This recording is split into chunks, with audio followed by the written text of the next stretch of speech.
Yeah right మాట్లాడదాం మీకు time ఇస్తాను. రవికిరణ్ గారు నమస్కారం అండి. నమస్కారం అండి.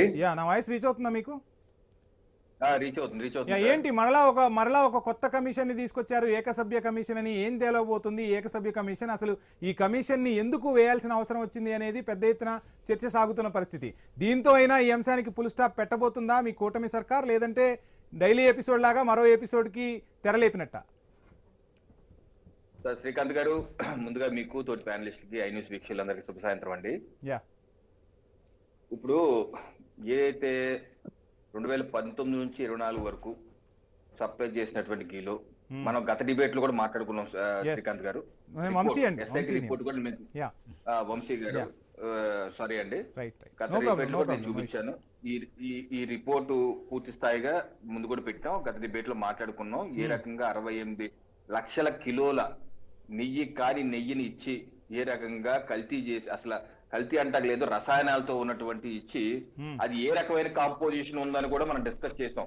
ఈ రిపోర్ట్ లో ఏ రకంగా ఉందని కూడా ఆ రోజు మనం పూర్తిగా డిస్కస్ చేసుకున్నాం, ఎటువంటి మెటీరియల్ ఉందని కూడా డిస్కస్ చేసుకున్నాం. సో నేనంటే మళ్ళీ ఆ జోలికి నేను పోను. నేనేంటంటే ఏ రకమైన రసాయనాలు ఇచ్చారు, ఎటువంటి తయారు చేశారు, ఎలా తయారు చేశారు, డీటెయిల్ రిపోర్ట్ ఉంది ఇక్కడ. ఇన్వెస్టిగేషన్ చార్జ్ షీట్ లో డీటెయిల్ రిపోర్ట్ ఉంది. కల్తీ అయ్యింది ఒకటి. దీంతో పాటు ఏదైతే ఎస్ఐటి సుప్రీం కోర్టు ఏర్పాటు చేసిన ఎస్ఐటి ఈ యొక్క సబ్మిట్ చేసింది నెల్లూరు కోర్టులో 23 జనవరి 2026 సబ్మిట్ చేశారు. దాంతో పాటు రాష్ట్ర ప్రభుత్వానికి ఒక స్పెషల్ దీన్ని ఏమంటారు, సెల్ఫ్ కంటైన్ నోట్ అంటారు. దీన్ని సెల్ఫ్ కంటైన్ నోట్ ఒకటి ఇచ్చింది రాష్ట్ర ప్రభుత్వానికి.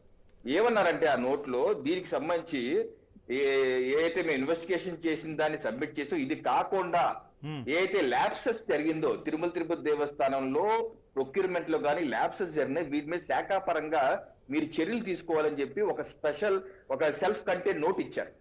నోట్ ఇస్తే దాని ఆధారంగా రాష్ట్ర ప్రభుత్వం దీన్ని ఏం చేయాలని దాని మీద 22/2026 జీవో నెంబర్ 458 458 జీవో ఇచ్చింది రాష్ట్ర ప్రభుత్వం. దీనిలో ఇదే రాశారు, సెల్ఫ్ కంటైన్ నోట్ ఇచ్చింది. ఇక్కడే రాశారంటే చదువు వినిపిస్తాను. Self contain note recommending initiation of suitable action as deemed fit against the hearing committee members and senior officers of TTD for lapses, omissions and failures in the relaxation as well as enforcement of ghee tender conditions. ghee tender conditions మీద relaxation లో మార్పులు చేర్పులు చేసిన దాని మీద committee సభ్యులు ఎవరైతే తప్పులు చేశారో దాని మీద అంతా మీరు చర్యలు తీసుకోమంటే, అంటే దాన్ని ఏ రకంగా చర్యలు తీసుకోవాలని దాని మీద 1 man committee doctor Dinesh Kumar IAS 1983 batch అని ఏర్పాటు చేసి ప్రభుత్వం ఏం చెప్పిందంటే టర్మ్స్ ఆఫ్ రిఫరెన్స్ ఏమిచ్చిందంటే ఎస్ఎస్ అడ్మినిస్ట్రేటివ్ ల్యాప్సెస్ ఏముందో మీరు పరిశీలించండి.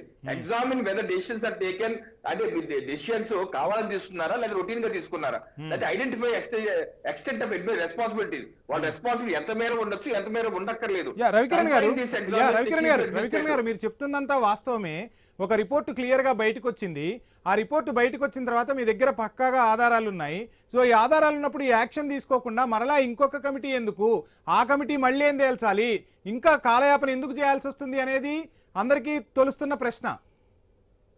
మీకు చెప్తే ఇప్పుడు చెప్పింది మీకు అర్థం కాదు, నాకు అర్థం కాదు.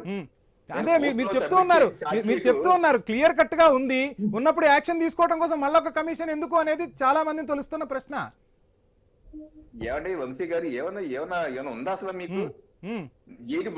ఇది నా ఒక్కడి నుంచి వినిపిస్తున్న ప్రశ్న కాదు, ఎందుకు కాలయాపన చేయాల్సి వస్తుంది? అధికారులపై చర్యలు తీసుకున్నారు, సస్పెండ్ చేశారు.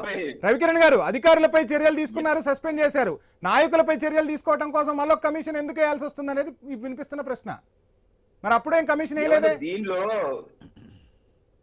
దీనిలో అనేకమైనటువంటి విషయాల మీద ఒక స్పెషల్ నోట్ లో మెన్షన్ చేశారు. దీనిలో ఏ రకంగా చర్యలు తీసుకోవాలో ఎగ్జామిన్ చేసి నివేదిక ఇవ్వండి అని చెప్పి ఒక విధాన పరంగా వెళ్తుంటే దాన్ని కూడా మీరు తప్పట్టే, సుప్రీంకోర్టు ఏం తప్పట్లేదు, మీరు తప్పడుతున్నారు. సుప్రీంకోర్టు దాన్ని తప్పట్లేదు, శాఖాపరంగా చేయవలసిన అవసరం ఉంది. ఆ రకంగా అధ్యయనం చేసి రికమెండేషన్ రాష్ట్ర ప్రభుత్వానికి ఇస్తారు. వీళ్ళు రికమెండేషన్ ఇచ్చాక ఏం చేయాలి అనేది తర్వాత డిసైడ్ చేస్తారు. ఒక విధాన పరంగా వెళ్ళాలి కదా. సరే, ఈ 45 రోజుల్లో ఫుల్ స్టాప్ పడతాయని మీరు చెప్పగలరా? కూటమి తరపు నుంచి ఈ కమిషన్ తో ఈ అంశానికి ఫుల్ స్టాప్ పడతాయని చెప్పగలరా? ఏమంటే ఒక పక్కన కోర్టులో జరుగుతుంది, కోర్టు విచారణ, శిక్ష వాళ్ళు విధిస్తారు. ఇందాక మించి మీరు అడుగుతున్నారు శిక్ష ఎప్పుడు విధిస్తారు, శిక్ష మీరెవరో నేనెవరు విధించడానికి. విధించడానికి కోర్టు విధిస్తున్నాయి. మీరు నేను విధిస్తావా ఏంటి? మనకి ఏమన్నా మనకు హక్కులు ఇచ్చింది రాజ్యాంగం ఏమన్నా? ఇందా నుంచి చూస్తున్నాను మిమ్మల్ని శిక్ష విధించండి అన్నారు. శిక్షలు ప్రభుత్వాలు విధించవు, కోర్టులే విధిస్తాయి. మరి కోర్టుకు వెళ్ళి పిటిషన్ వేసేది ఎవరు? వచ్చి మీకు శిక్ష విధించాలా? నేను హైదరాబాద్కి వచ్చి మీకు శిక్ష విధించాలా? ఎవరు ఇచ్చారు రాజ్యాంగం మీకు? రవికిరణ్ గారు నేను అనేది ఏంటి అంటే కోర్టులో విచారణ జరగాలి. కోర్టులో విచారణ జరగొస్తే శిక్ష వెంటనే విధించేస్తారా? కాదా నాకు అర్థం కాదు. అది టైం పడుతుంది.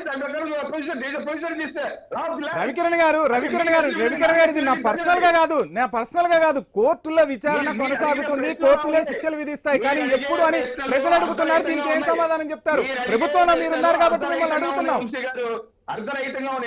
ప్రభుత్వంలో మీరున్నారు కాబట్టి మిమ్మల్ని క్వశ్చన్ చేస్తాం సార్. అనాలోచితంగా అడుగుతున్నారు మీరు. నా క్వశ్చన్స్ కాదు, ప్రజల నుంచి వినిపిస్తున్న ప్రశ్నలు. శిక్షలు ఎవరు తీస్తారు? కోర్టులే విధిస్తాయి సార్, కోర్టులే విధిస్తాయి. కానీ ఎప్పుడు మీరు విమర్శలు చేస్తూ ఉన్నారు కదా, ఈ విమర్శలకు ఎప్పుడైనా కట్టుబడుతుంది? రాజ్యాంగం ఒక విధానపరంగా ప్రభుత్వం వెళ్తుంది. కోర్టులో సాక్షి ఫైల్ చేశారు, అదో ప్రొసీజర్. అలాగే శాఖ పరంగా చర్యలు తీసుకోమన్నారు, దానికి కమిటీ వేశారు.